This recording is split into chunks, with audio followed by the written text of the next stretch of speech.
Good morning, everybody. Welcome to another edition of Morning Coffee Review. It's an Espresso with Yourself edition, hence our guest today, David Cutler. But before we get there, good morning, Michael. How's it going today, bud? It's going good out here in the Grand Canyon State. I picked up a little office bug on the travels that we had, but enjoyed seeing everyone from our tech summits. That's something we host here annually at ATG. We get all of the technical staff together, do continued learning, and really just do team building since we do have folks all over the United States. So it was an awesome event.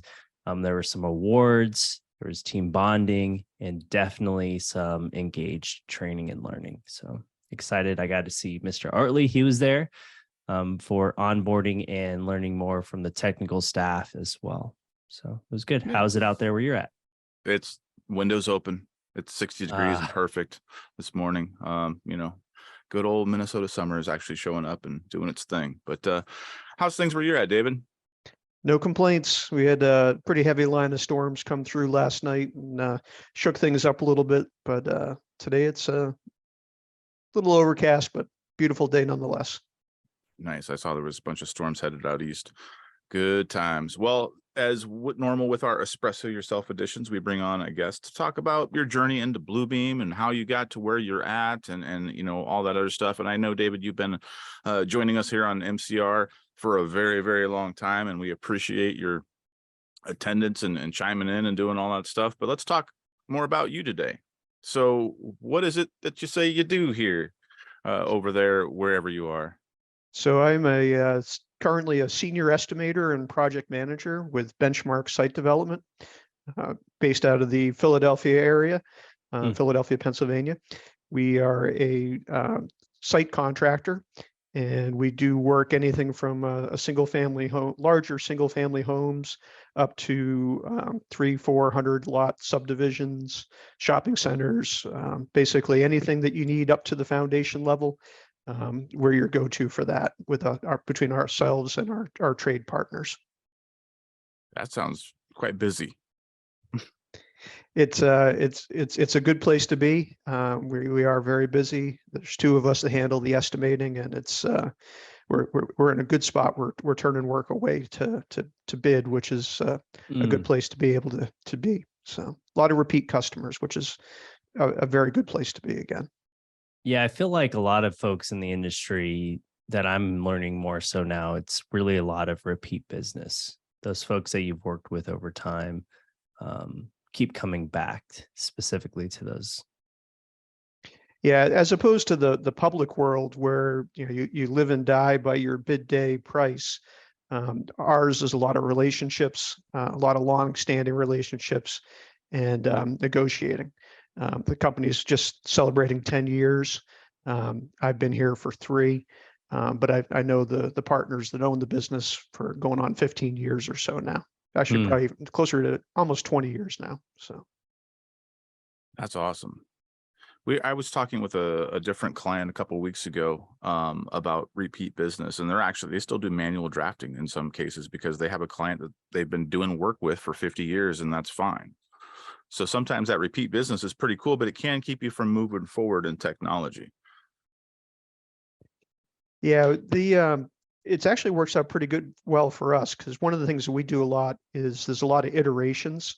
We'll get a set of drawings that are maybe 50%, and then the next round will be 75%. Then maybe you get a 90%, and then eventually, hopefully, you get a 100% drawing.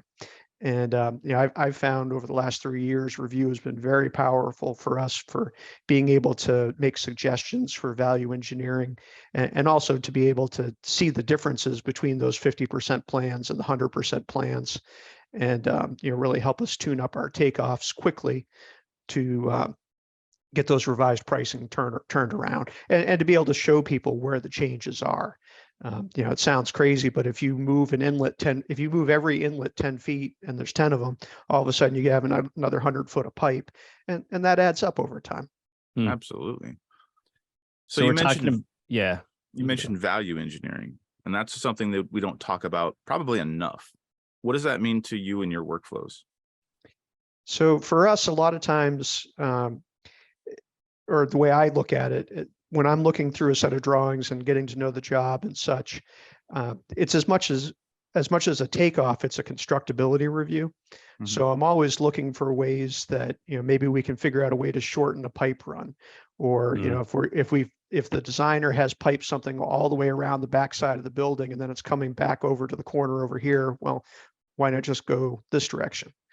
And, again, I found Review is a very good tool for being able to point those types of ideas out to my clients. So you're actually going back and revisiting some of that site development and looking at where things can be just more efficient. Exactly. And, the other thing I'd like to think I bring to the table is I've been out in the field as a field engineer over the last 29 years, and, probably or I'd like to think I've got a little bit better idea of how things go on the ground than maybe somebody whose boots that they bought when they graduated from college are still relatively clean. So that being said, you 29 years, what'd you start out doing in the industry? Where'd you start? Well, you could probably go back almost 50 years if you go back to my true start in the industry, which was with these, as Beth mentioned. I spent way too much time in the sandbox as a kid. I'll probably die of silicosis from the sand I inhaled as a toddler. So question with that, because I loved playing in the sand. Did you like the water day in the sand, or more of just the digging, like the waterways and how you made, different tracks of water with water running through? Did anyone do that? Like you Oh yeah. have a hose at the top and then you make your own little, pass for the waterway. Well, it's kind of funny because depends on where I was. The backyard sandbox, I would probably get spanked if I got the hose out and put it into the sandbox, because that just meant you'd track that much more sand into the house. At the beach, though, it was all about the water. We'd dig a big hole, fill it, and build a dam in front of it, and then fill it up to the point that you'd breach the dam, and it would wash out the town and all that and everything. So, definitely a fan of the sandbox.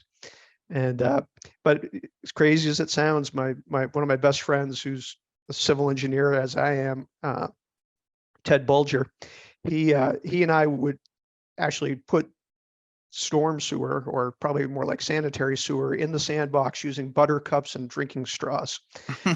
So we would build subdivisions in our sandbox, and spent hours out there grading roads, trenching. We used to have trenching contests with our little Tonka or Nyland backhoes back in the day. It's pretty crazy when you think back at it, but it's, led me to, it's one of those many steps on the winding road that brings me to where I am today. Mm-hmm. Yeah, I love that story so much, David, because sometimes I'm talking about how folks get into architecture, how they get into engineering. And I never, for some reason, never put together the sandbox with civil engineering, because you're 100% right. Those things lead you to that path of like, what if I could make a living off of this? That's incredible.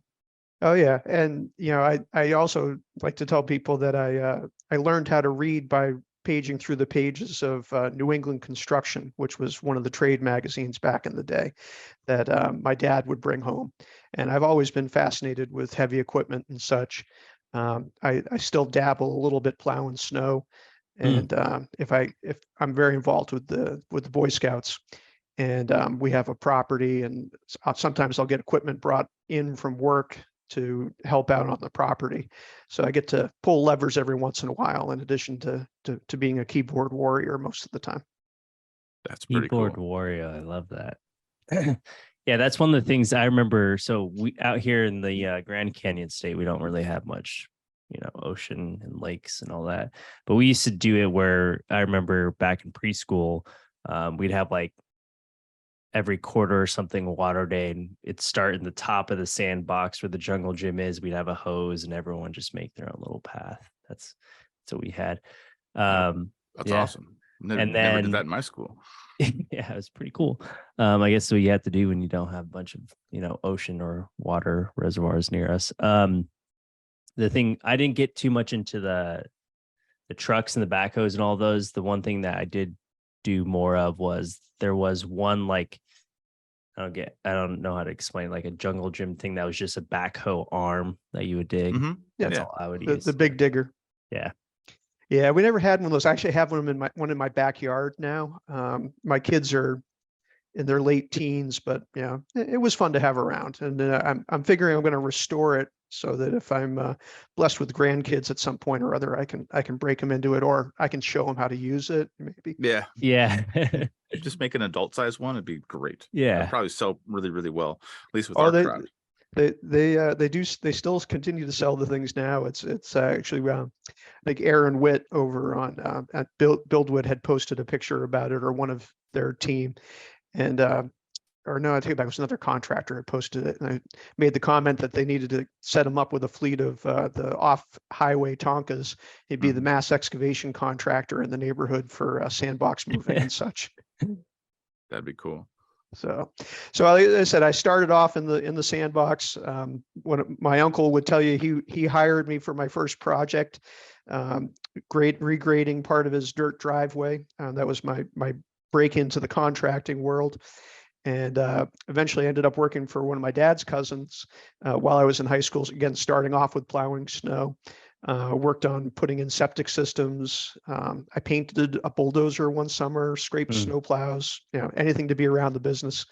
And eventually led me into civil engineering, and went to Clarkson University, which is up in upstate New York, about 20 minutes south of the Canadian border on the east end of the state, and where I studied civil engineering. And always kind of knew that I wanted to get back to the construction side of things. And a little contractor out in Nebraska by the name of Peter Kiewit's Sons would come up and interview on campus. And they would do presentations for the student chapter of the American Society of Civil Engineers. And they showed this video of building the Fort McHenry Tunnel, and which is in Baltimore. And I was hooked.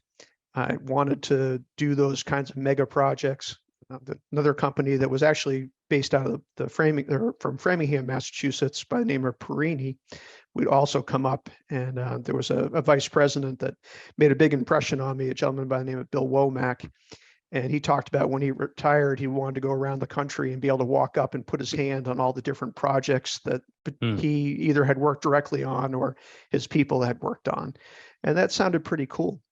So a couple of years later, I actually found myself in Washington, D.C., working for Peter Kiewit's Sons, and jumped right into building subway tunnels for the transit authority there in Washington, D.C.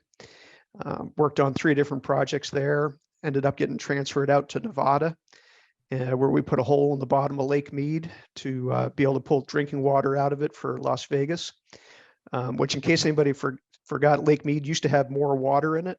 It did. And basically what we did is we put a bathtub drain in the bottom of Lake Mead while the bathtub was full. And the way you got there is you had to start in the living room and tunnel down through the basement and come up underneath it. So that was a pretty wild project to. I didn't know that.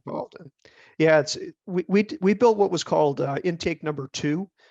They've since built intake number 3.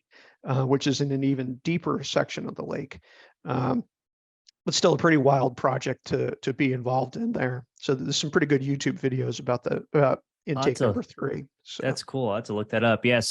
So Las Vegas feeds off of it. California feeds off Lake Mead, and I don't know the details of how the water gets into California from the Colorado, if it comes out of Lake Mead or some other place on the river. I'm not positive there, but.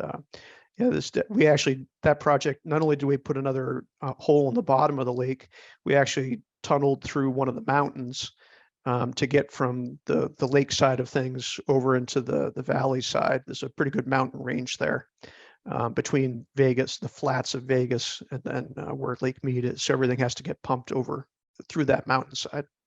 Is that why there's that huge lake on that backside? That I'm not sure about. It's Okay. I haven't lived out there in about over 20 years now, so it's the lay of the land is slowly escaping. No doubt.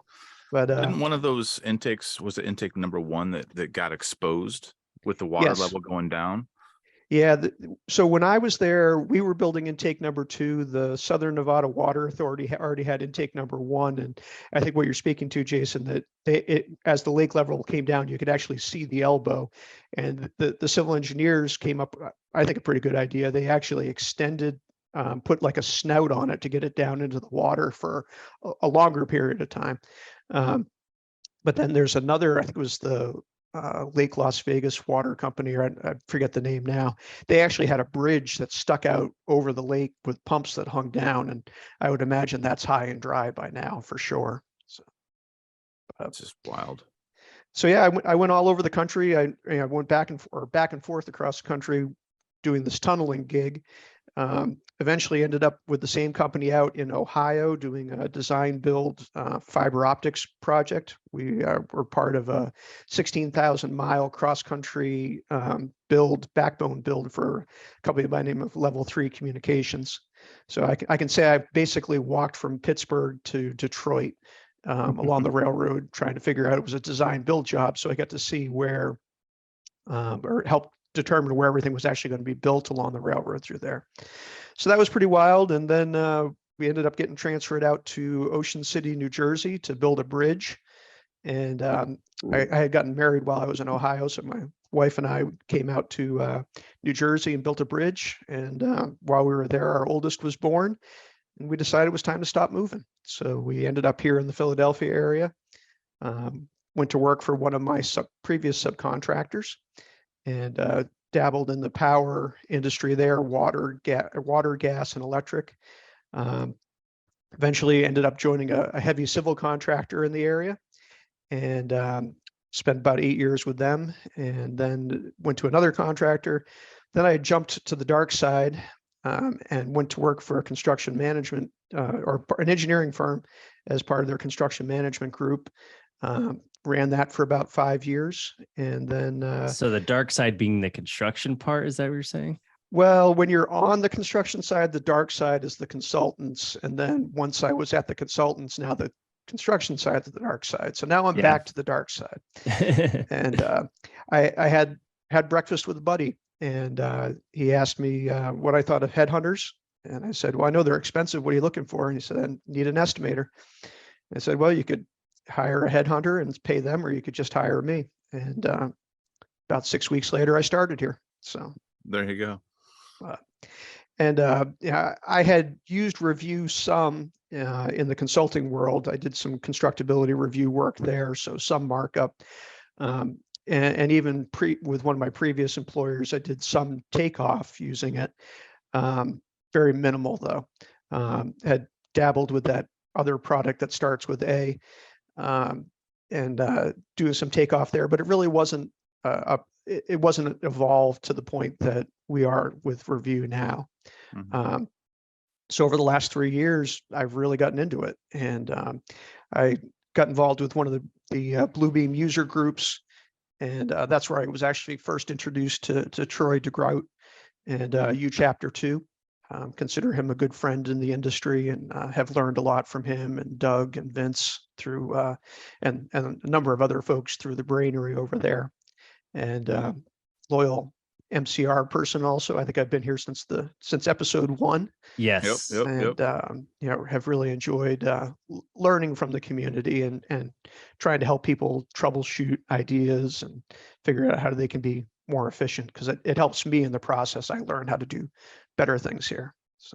Absolutely. And that's what's so great about this tool, is that it can be used in so many different ways. You're talking about using it for estimating and value engineering, where somebody else might be doing, markups and just general red lines, and somebody else is collaborating on a project. So there's so many cool things that you can do with it. And I like that you're using it, and especially with Vince as well, pulling that estimating side and really getting deep into it, because that really can lead into that rabbit hole of what else can it do? What else can I make it do? And pushing those boundaries. Where do you think you'd like to go with it? If you could wave a magic wand and make it do something that it can't do now, what would that be? Yeah, it's funny, because one of the ones I've been thinking about today, I was actually thinking about last night, for doing takeoff. For the software that I use, what I've developed at this point is I can I have 4 custom columns that establish my item number, a description, quantity, and unit of measure, and actually a 5th one for what we call phase. And that's the format that I need to take the information into the estimating program. And I'm still learning Power Query. Doug's been a good coach for that. But my system is significantly simpler than his at this point, or less complicated. But the nature of our work, it's relatively straightforward. The challenge I run into is right now I'm limited to my custom columns, and say my quantity column. I do use a formula to bring it over, but that formula is column based as opposed to tool based. And one of the features I think would be really cool is if they came up with a way where you could have different, you could have formulas that were tied to the tool. So if I have a carpet tool, I shouldn't use those building terms. If I had an asphalt tool, it would provide it in square yards. And then if I had a stone item, it would provide it to me in tons. And so I would need a different formula in that quantity column. And again, I know that Doug could whip me something up in Power Query that would take an area measurement and give it to me in, tons of palm fronds at the end. But I haven't been able to make that jump yet. So I think that would be a pretty cool feature if they could figure out a way to have tool specific formulas. Yeah, I think that's where Power Query comes into play, because that's always been an issue, right? Especially when you're trying to get a cost estimation directly in Revu, you're taking all of the columns of length or area, right? You're doing cost times this, but it's every single tool in there that has a cost equated to it and a length measurement or something, right? And maybe that's not what you want. You want the specific tool to give you the value of this. And that's, where Power Query, Doug did a good explanation of it for Jason and me when we were kind of learning a little bit about it. But like David's saying, there's a lot to it for folks that are just stepping into it. So I think it's definitely a strong tool. Well, and the materials that I'm dealing with are much simpler than what Doug's dealing with on his operations. And he might have 15 different pieces of trim that go into a wainscoting or something like that. Whereas me, it's pieces of pipe. And our estimating software takes that pipe length and then it generates the stone and backfill volumes and things along those lines. But it would be nice to have that flexibility in the product, because one of the things we use it for too is presenting information. And so if I have to measure the information and then take it into Power Query and then bring it back into Revu, it's an extra step. One big thing I learned though that I hadn't picked up on before, I actually inherited a set of tools, and everything was just done in square feet and linear feet. Yeah. And so through my interactions with folks, I can't remember, was it probably one of the bug presentations that I saw, being able to switch things to square yards as opposed to square feet. So that saves a step. I don't have to divide that square footage number by 9. It automatically is giving it to me in square yards. And then the original tools I had it would capture the area for, say, topsoil spread.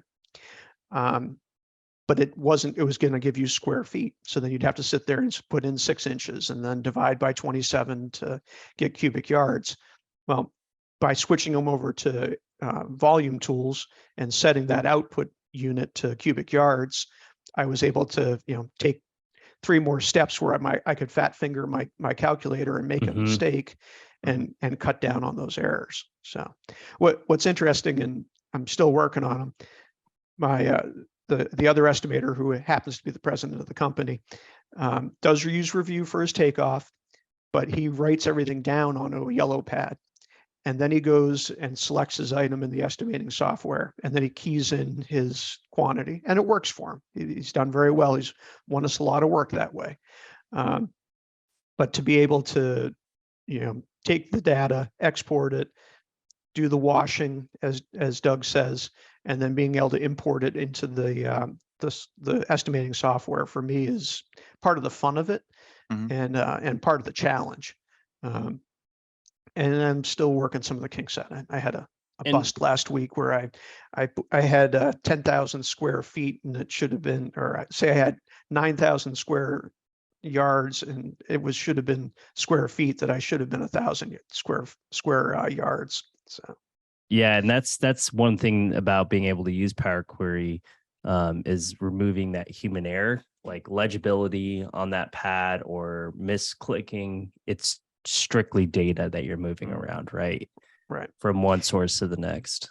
Yeah, and Doug's got a good point here. Vince is doing some pretty wicked stuff too. That was actually another one. Vince has got a nice way of doing offsets.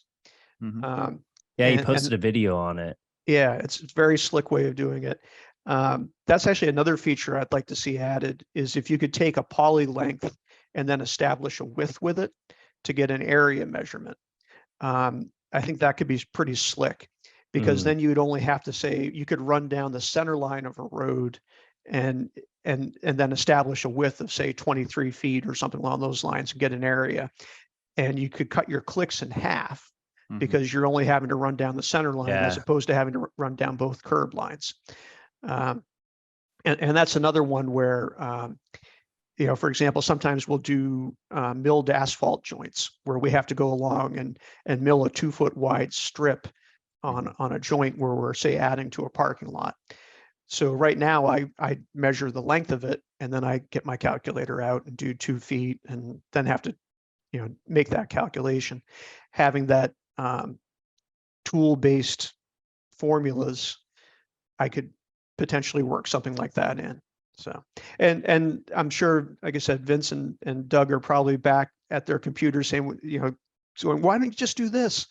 And so we'll probably end up talking about that over at chapter 2 later on. But it's and that's part of the fun of it. I think I mentioned I got interviewed for a podcast called Dirt Talk a couple years ago, and one of the things I talked about was this community, and how, for me, somebody who's working in a company that there's only 5 of us, and 2 of us use Revu on a daily basis. Well, I've got a whole group of people. It's like working on a floor of 50 people that are using Revu to do the same thing I'm doing. And, Jason walks by the door and said, hey, I can say, hey, Jason, how would you do this? And Jason's right there with ideas. And that's why I make the time to come to these sessions every week, is I never know what I'm going to pick up and when. And I really enjoy interacting with you folks, the stuff that you're bringing to the table. And I kind of have to laugh, because I was the kid in class that always raised his hand and asked questions. Same. So the chat is perfect for me, because it's like, hey, wait, what about this? What about that? At the same time, though, I went back and listened to Scott's episode from a couple of weeks ago, and I did note that I need to be careful not to be the guy that says, well, what if you did it this way? Because I probably have a tendency to do that too. But that's okay, though, because that's kind of what we're doing. We can all use the software in a different way. There might not be the right way, right? And being technical in nature, it's kind of what we do, is like, well, what if we did it this way, right? We need to rule those things out. And I think that's where the community has been really great for all of us, maybe, is just to say, I tried that didn't work, tried this, didn't work, and now we're talking Power Query and things external to get things to work. So I think there's still a lot of evolution, and I think asking that question of, hey, what if we did it this way, is probably still okay when we're talking about Revu in the general world here. Yeah, I think it's how you approach the question, because I'm one of those people I'd be that student in the class. But basically, as long it's how you state it, you just don't want to come off of you saying, well, there's also this way to do it. It's more of like, can we do it this way? Is this, way we're processing it better than what this is? Versus of like, well, there's also, the hotkeys over here under Revu, and then you go to preferences, that kind of, it's just how you state it. Exactly. And Vince's point here about the small tips, it sounds crazy. On a Sunday night about a year and a half ago, I think it was Vince, Doug, myself, Troy, and a couple other people were on a Zoom, having a couple beers, just kind of chatting. And Vince was showing us part of one of his workflows, and he used the lasso tool to select a number of items. And it's like, whoa, whoa, whoa, what did you just do? And it's one of those things that until you see somebody use a tool like that, you might not know it's there. Mhm. And those kinds of things have been huge. And I have reviews set up here on my screen for what I was working on before. And my tools are all set up with 4, I think I mentioned earlier, 5 custom columns on them. Well, one of the things I've learned from Vince and Doug is I could probably actually do that in 4 items, and then use Power Query to split my item and description, as opposed to having to set all those tools up. And it doesn't sound like much, but when you've got 500 tools and you've had to make 2 entries to set up those 500 tools as opposed to 1, that stuff adds up over time. So that actually brings up another one that would be nice. It would be nice to be able to have a way of importing tools from Excel. It's like if I have a list of 500 tools or 500 items that I use in my estimating program, a library of items, if there was a way to import those so that they would establish those 5 items and establish it as a poly-length tool or an area tool or a volume tool, that would be tremendous. Because right now, the 150 tools or so that I've built, it's data entry, every single one of them. Now it's an investment, and I'm reusing all those and I modify them as needed. But to be able to create tools from an Excel list, that would be pretty wild. I think you can. Let me bring it up.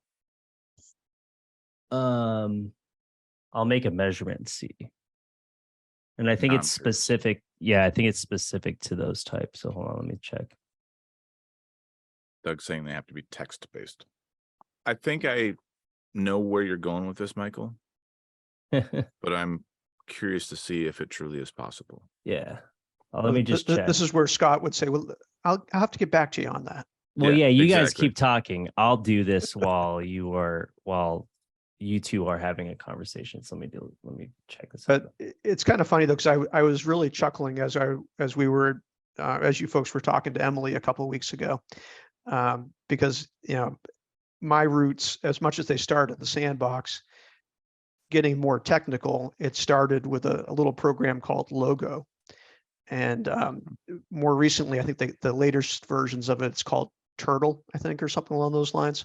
I've never heard of either one. It was a very basic, you put it into it with a 5 1/4 floppy disk into the computer when you started it. And it was a way of teaching kids to program.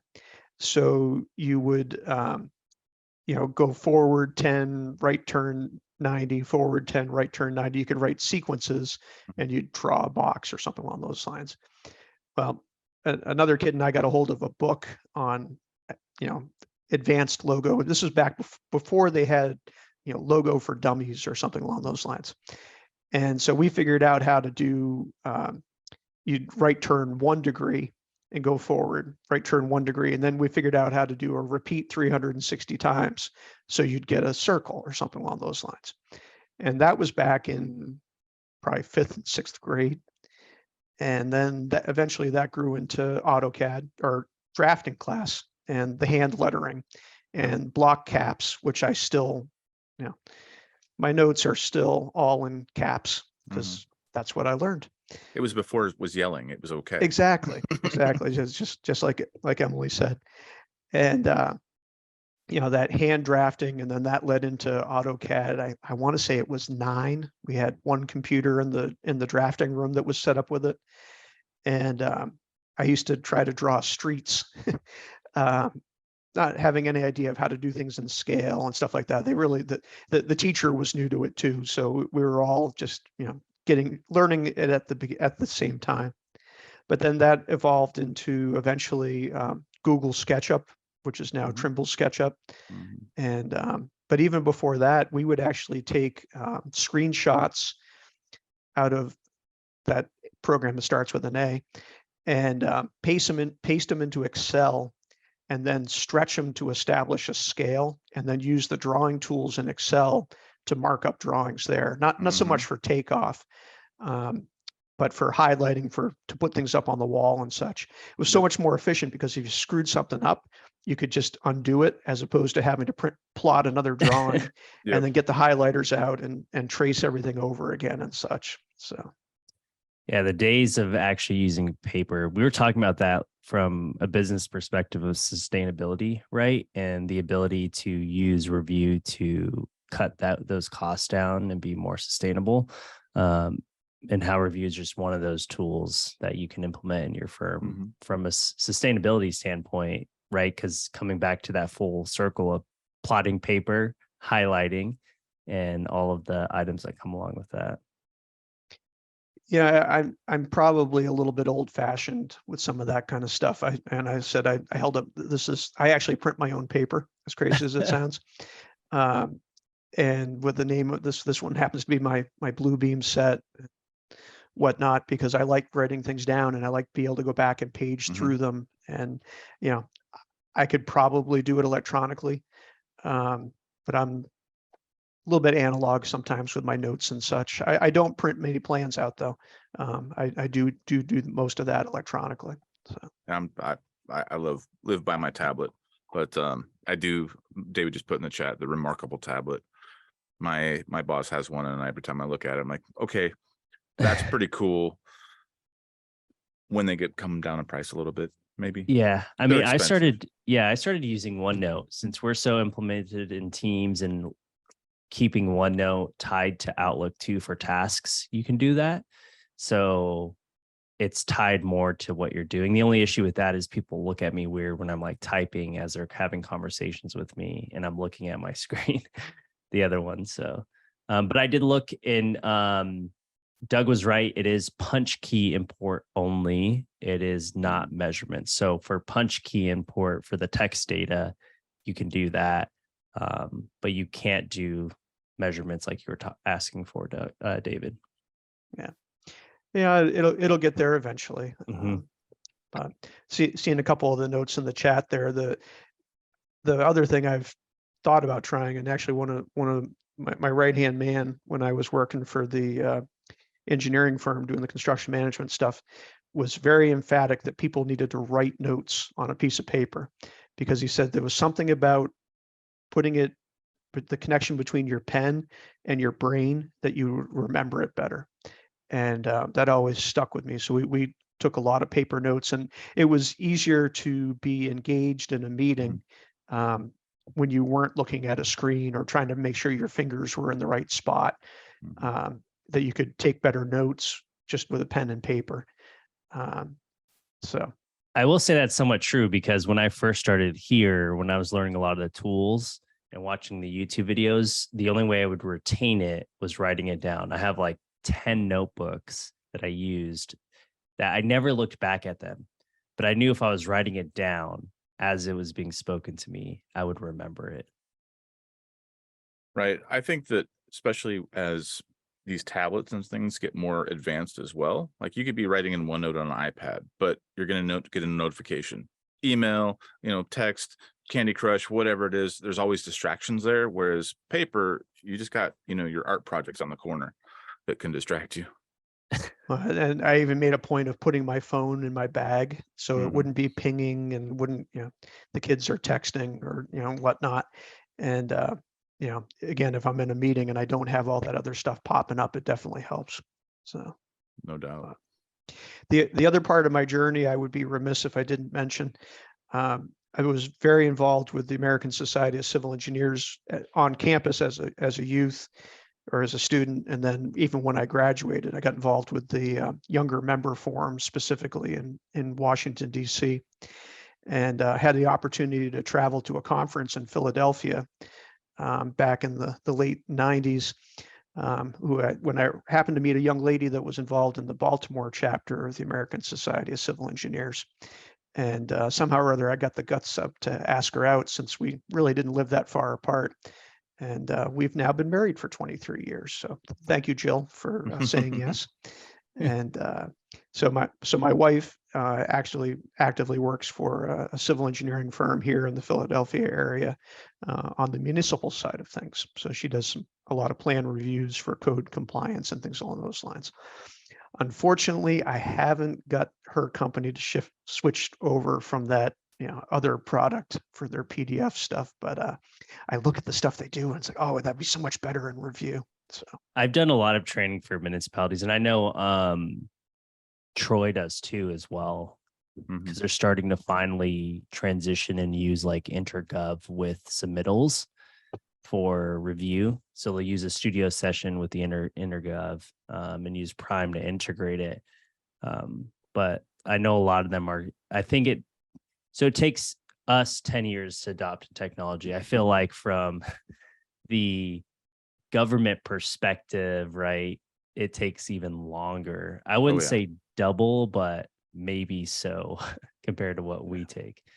There's a thread going over at U Chapter 2 in the Brainery about municipal plan reviews. And there's a gentleman from California, Andrew, I think it was, that was talking about how they are using review actively for the plan reviews with the consultants using sets and all that, which is way above my pay grade. But fascinating nonetheless to see how they're able to do that. Because I come from the days with that tunnel project in Washington, D.C. I was involved in permitting. We had to get road opening permits, and because part of the project was to replace all of the utilities before you would tunnel, basically fix the leaks so they didn't leak into the tunnel. And so one of the things I got involved with was expediting these permits. And we would have to take 7 copies of these permit packages, and they might be 15, 20 sheets, full-size sheets. And you had to sit there and feed single pieces of paper into the machine, and then the original. And then you have to do, and fold them all up, and then get on the train and take them down to the office. And then if you wanted to go the regular process, they would distribute them around the different departments. If you wanted expedited, you would do the distributing for them and go visit, offices in 5 different places.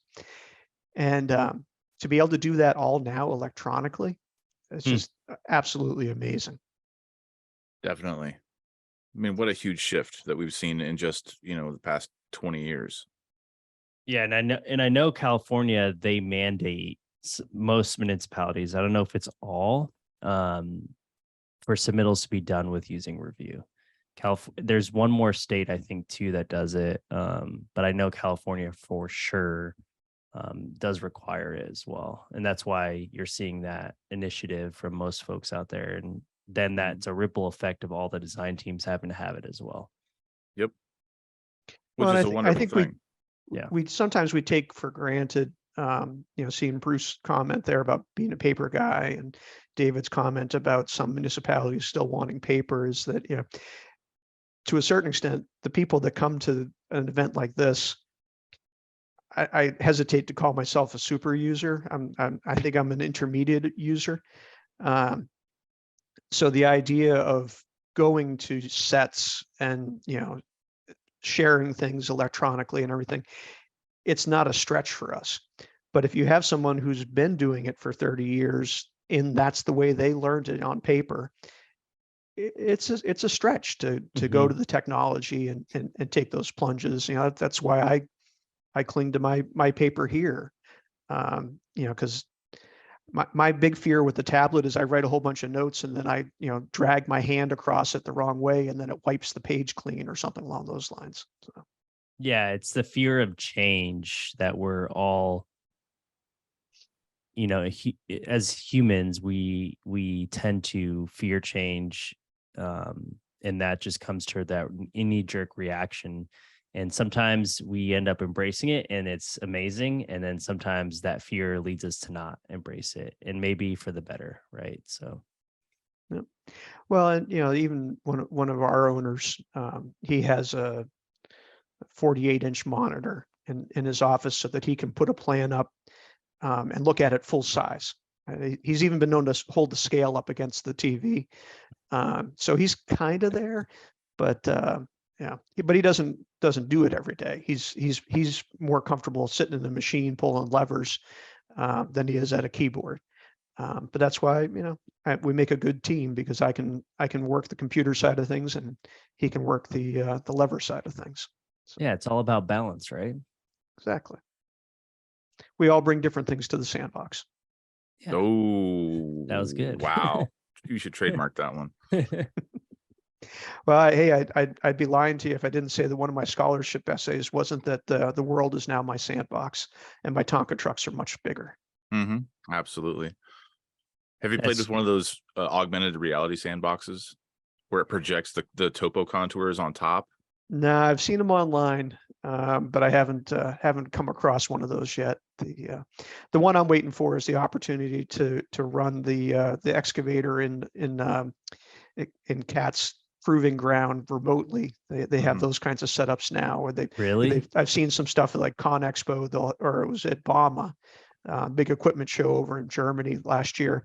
They had a setup where you would sit at the controls, a remote control station, and run a D9 out at Tijuana Hills, I think it was, or something along those lines, demonstrating that remote technology and everything. It's pretty amazing where that's coming to.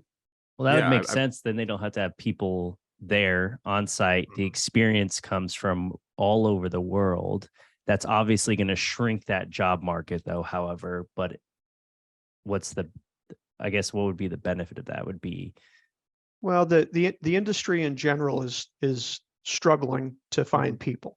okay. And every industry is. I mean, there's more people retiring than there are coming into the business. And frankly, on the construction side, it's tough to get kids to jump into it. They've been conditioned for years to go to college, and that's what you need to do. And we've got people working for us that work with their hands every day or run a piece of equipment that do very well for themselves, make a great living, and they'll never want for work in their life. If you run a keyboard for Amazon, never know when that layoff's going to come. Unfortunately, but we've seen that in the last year. But at the same time, the construction industry can't get enough people. And it is a good career. It's a great way to get started, not end up with student loans, and be making good money right off the start. And sometimes you got to travel. I've been reading some stuff lately online where they talk about grinding for early in your career, and I'd be lying to you if I told you I didn't work 10 hours a day, 5.5 days a week in those early years. But I'm reaping the benefits now. So, and you would be doing that anyways, going directly into school, right? In right. terms of Yeah. doing that grind in school, but you're just doing it adversely for building your career in the trades. Right. And Well, and again, even I'm thinking more even after I got out of school, as opposed to just someone going right from high school into the trades. But yeah, I mean, we have a good friend from the brain area. He's been around here too, Chad, out of Chicago. And he's a great person to look to for opportunities in the trades and stuff. He's a working foreman, and as I understand it, or superintendent, and he's worked his way up through that. I think he's a superintendent at this point. And but he's found ways to use Revu in what he does too, which is pretty cool. Absolutely. It's funny when you talk about the shortage of people and the remote construction thing, because another benefit to this that people might not be seeing is, like, when you're running an excavator, when you're running any of those equipments, it's hard on your body. And some of these people who are retiring, they're not going to be able to enjoy a life, maybe because they've got other issues, because as you're getting jerked around back and forth, it can really mess with your body. And you don't have that issue with some of these remote technologies, which is going to be great, but it's also going to lead to probably a longer workday, right? Because you can do it more without fatigue. So maybe you get more done. And some of it too, in like a quarrying application, a lot of those places they might be a 4 or 5 hour drive from home. And so you got people that are living in camps to work those sites. If that person can go to an office, in Philadelphia or the suburbs of Philadelphia and run that machine that's, in northern Quebec, remotely, and be productive, and then, has that 15-minute ride home, it's a whole different, it's a real game changer from being able to find people. And to speak to what you were saying about getting bounced around and everything, a large crawler tractor with a ripper on the back will shake the heck out of you. But if you can run it even from 50 feet away, sitting in a more agronomically correct chair without all that vibration and everything, the technology sometimes is even just line of sight. It doesn't have to be, fully remote. So. Right. And also the mitigated risk, right? Quarry collapsing is a huge thing as well, or any type of heavy machinery. Whenever you're doing land movement, there's always that risk, and you can mitigate that by being remote. Yeah, high wall type work, where you're pushing them off banks into deep quarries and stuff like that. Anything they can do to keep the operator back from the edge. The machine needs to be there. Yep. But if you can isolate the operator, and still be productive and safe, it's a good, strong investment. So, No doubt. But yeah, I think we're all noticing that labor shortages we saw from, I think it was more of what happened from 2008. A lot of people decided not to go into the industry, in this part of the industry, because of the fear of where it was going. And then now we're at that repercussion point of people are retiring, and there wasn't that backlog of people going into the industry to now where we're at today. What does everyone else think about that? Do you think that was the cause, or it's probably multiple things that caused the ripple, right, that we're seeing now, and not enough labor folks in the job force, but also, like you were saying earlier, David, that, it wasn't encouraged. So A, it wasn't encouraged. B, we had folks leave the industry that would have been a tenure now. And then what else? Yeah, well, and a lot of it is, the school district that we live in, it's known for sending kids to college, and that's how they measure the teachers. And I'm not saying that's a bad thing, but like Doug just said, the people look at the trades as a fallback, as opposed to a very good way to make a living.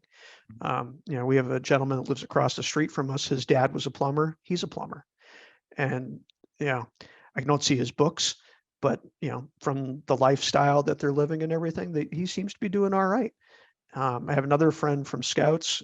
His son's an electrician, and he has his own business. He's got 3 different guys working for him. They're booked for a year.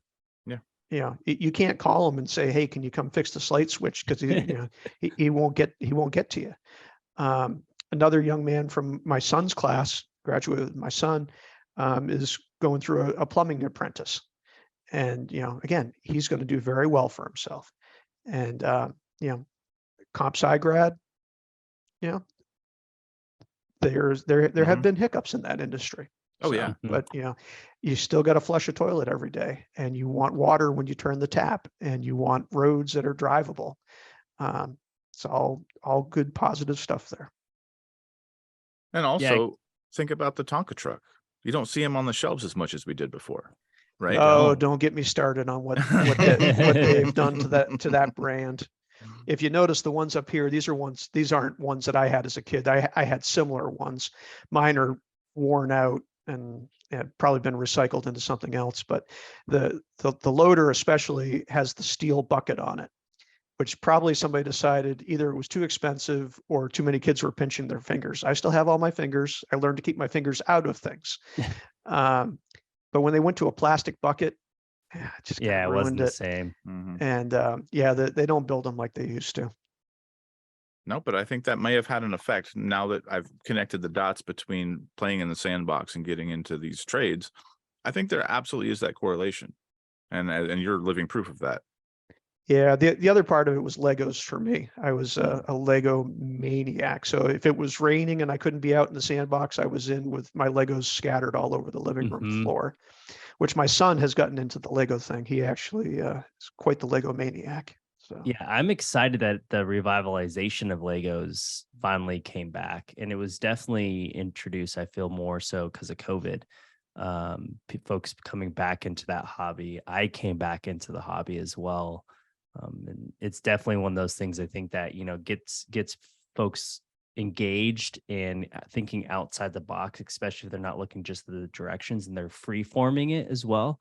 But yeah, I remember having Legos scattered, everyone trying to walk in and just stepping on them. The old days. Yeah.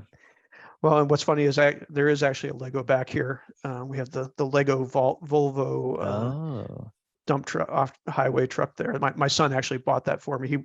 He worked at the Lego store here in King of Prussia, and they had a very nice discount, so it made for some nice gifts over the years. Nice, But nice. seeing Doug mention Meccano, around here we called it Erector Set, Mhm. and that was another one that I had growing up. And we actually, again, getting back to the loader, I'm a big snow plowing guy for whatever reason, and I can't really explain that. But we would build snow plows out of Erector Set and then bolt them into the Tonka trucks to go plow the driveway during the winter. So Okay. had a that's lot of awesome. fun with that. And talking to COVID, Michael, my daughter, who is actually just finished her sophomore year in civil engineering, also pulled out the Erector Sets that we had and was starting to build all kinds of stuff sitting at the table. During COVID, it was a double whammy. It was a COVID and a blackout for a couple of days. So she got out she went analog and got out the Erector Set. yeah, that's literally the best time. It just was a revitalization, and I feel like it brought nostalgia back for most folks, and then also brought it back into the youth because they may have been going more towards that, digital iPad. There's plenty of times I see younger kids with iPads in front of them versus like hands-on learn. I guess you could still do hands-on learning. I don't know why I'm talking down at an iPad. However, there's other ways to get the brain thinking, which would be like Legos and stuff like that. So Yeah. Well, and the other thing too with your kids is, get them involved in things. My youngest will be 17 this week, so she got her license in the last year, and kind of jokingly said that we bought me a night and weekend car, and it's a year 2000 Jeep Cherokee, and it's kind of evolved into her car. And but she's learned how to change a tire. And yes. we had a problem with the front speakers were bad. So between the two of us, we pulled the radio out, we pulled new wire to put the speakers in. We talked about troubleshooting and how to figure out why it wasn't working, and to figure out, was it the speaker that was bad or was it the wire was bad? And so she has a little bit of a feel for that kind of stuff. I still take it to somebody to get the oil changed, but I can do it if I have to. Yeah, Okay. I'm in the same boat. I haven't changed my oil in forever, but if I had to, I would. But I think those things of like changing a tire, what do you do when you have a flat? Do you have a spare? Those types of things are definitely lifelong lessons that will help in the future. So Yeah, and don't get me wrong, I love Bluebeam for takeoff and Power Query for data washing and everything, but it would be a challenge for Doug to change a tire using Power Query, no matter how good he gets at it. yeah, I wouldn't count him out. he'll find a way. Exactly. It may write him instructions on how to do it, right? Oh, I'm sure he could do an awesome video awesome presentation of how to do the step-by-step procedure. So, Mhm. Yeah, Exactly. ChatGPT for the win. All right. Well, that brings us to the end of our session today. David, thank you so much for coming on. It's so nice to have you on. I know you've been a part of MCR for the very, very, very long time, since the beginning. And this means a lot to me and Michael, for sure, to have you spend the time and tell us your story. Certainly, I've learned a lot. This was a good time for me. Michael, any other words? No, thanks again, David, for being a longtime listener, and we appreciate you coming on. It was great to see you and hear your story. I think that's one of the big things about Espresso yourself, is learning about your steps in the industry and what mountains you've had to climb. So it was really good to get some depth behind that name that we see all the time. So we appreciate you coming on.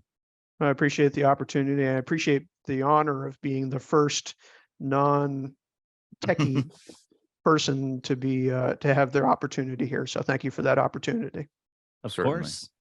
And we look forward to hearing from other folks. But again, thank you, David, for joining us and being that longtime listener. I think you put it very well in terms of saying, you making time aside just to listen to this, because at some point you may hear something that helps your time. So I'm sure the that. time that I've invested has been paid back multiple times. So hopefully the same for other people. Great. You want to finish it out, Artley? That's it, everybody. So next week we'll go back to our technical content. A topic will be put on our LinkedIn channel and the email blast and everything. But we'll see you then next Tuesday. Until then, be safe out there, and we'll see you then. Thank you. Thanks, everybody.